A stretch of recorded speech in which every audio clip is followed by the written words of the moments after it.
So tell me what impact you think that this series will have on culture today.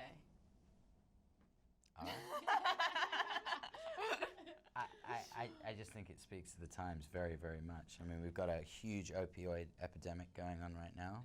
Purdue Pharma just went under. Fingers crossed. Let's see how much money they've kept in their own bank accounts. But, you know, and I think that kind of revolution that was going on at that time, as Lucy was saying earlier, it's kind of like there's something very hopeful about that.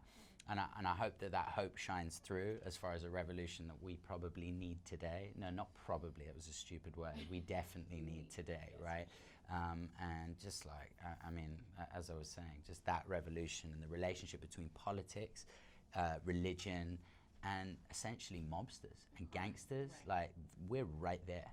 There's no difference. No change. Yeah, and that was something when we first started that Paul and Chris were saying about the way that oppression leads to violence, and in both the Italian gang as immigrants and the African American gang, the oppression that is causing them to resort to violence in order to survive and get the money to survive.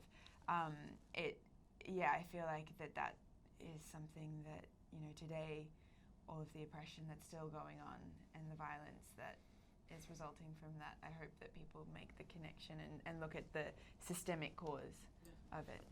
I think one of the most important things about the series is how relevant it is today, you know. Yeah, I mean, there's been several years between 1960s and 2019, and not many things have changed.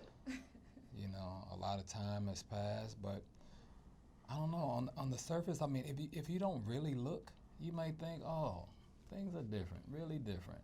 But if you look, if you take the time to do the work and look and actually feel what's going on, not so much, not too different at all.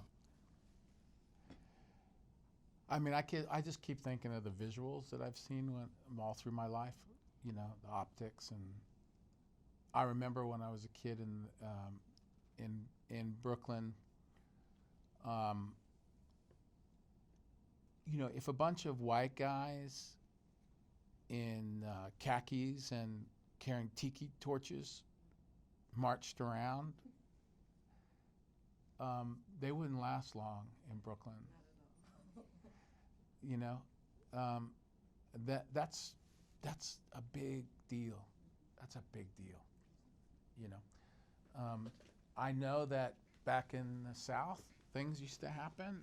In fact, I grew up a little bit in the South, and I remember being on buses with my mom, and I remember the black women riding the buses and people not giving them their seats. And I remember all that. I remember my mom giving her seat up and telling me to give my seat up. You know, I remember that. And you know, it's in that way, things haven't changed, you know. So some things are different, some things aren't. None of it's good. None of it's good. And the more we talk about it, the better. What do you think the impact of this series will be? I think people will get to sort of see progress and not progress, and like a lot of the similarities in what's happening now in America with police brutality and the opioid crisis and all of the sort of things that we're dealing with now, and how we have come forward but how we haven't, and what we can do to sort of change by watching these great, like Malcolm X and Adam Clayton Powell, and how they were pushing for change, and how we can be doing that now.